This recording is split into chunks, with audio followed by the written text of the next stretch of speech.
in the main, I think that the title is highly misleading. This deck, if it was mine, and purely mine to control, would be a market that is maturing but not turning. Because I think that is a more accurate reflection of where we are, certainly in London today.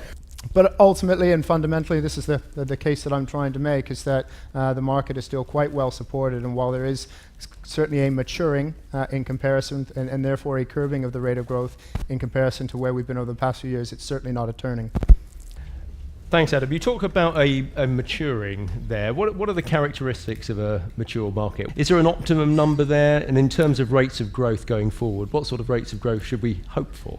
Well, I certainly don't know about an optimum number, but clearly what we're showing with that sort of 7 or 8%, sorry, 7 or 8 out of 10 rather, in terms of developers who are keen to get going, it shows that there's still quite a lot of momentum behind activity, and I think that's a really good statement about where we see certainly the development industry in this space. More broadly, in terms of what, going back to the first point around what a maturing market looks like, we've seen and very clearly over the past 5 years a growth in terms of the number of transactions. And let's not forget, there's always a sort of a misleading statement about the industry doing well based on price growth. We do well based on volume. And getting back to higher rates of volume, higher rates of activity, means that there's more activity, there's more cake to go around. So actually a maturing of a market is, to my mind, is more about getting back to a normalized rate of activity. And certainly London is a lot closer than the rest of the UK. Although we're still not back to what we would consider quote-unquote normal levels of 2006-ish type volumes in terms of overall activity, both new build and second-hand. Okay, thank you. And Jonathan, as a funder, the provision of money for investment to solve some of these problems or capitalise on some of these opportunities is crucial. From your perspective, is there sufficient funding available going into the sector to make all of these things happen?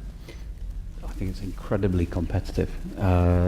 Certainly in our space, funding developments, residential and developments. Your space is short-term finance? It's short to medium term, so we lend up to 5 years. Yeah, we're finding we have a lot of niche competitors, but also the banks have come back stronger.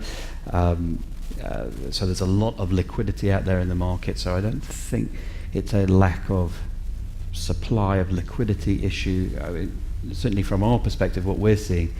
On the other hand, you could look at the rate of advances versus previous peaks. We're still only, as a market as a whole for residential, a third of the peak of sort of 2007.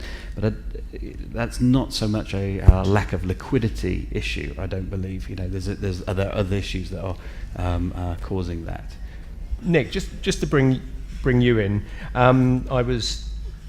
I've been annoying a lot of my panellists today, I can tell. Ian Hawksworth said I shouldn't be talking about a housing problem, we should be talking about a housing opportunity. So in the spirit of that comment, the opportunity that Pocket are seeking to capitalise on is apartments for youngish, middle-earning Londoners. So that is responding to this problem, this opportunity. So do you see the tension in the market that Jonathan describes as well? Yeah, I think Jonathan's made some excellent points actually.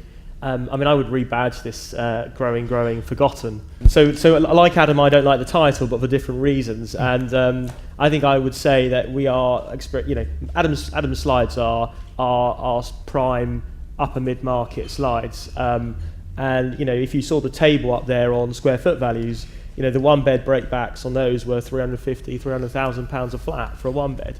That isn't a healthy market when you've got 80% of the kit being developed being for 20% of the top income earners in the London demographic household incomes. So, whilst there's an opportunity in the mid to lower market, the market itself isn't taking that opportunity at the moment. Okay, thank you. I'm afraid we're out of time. But please join me in thanking our panellists.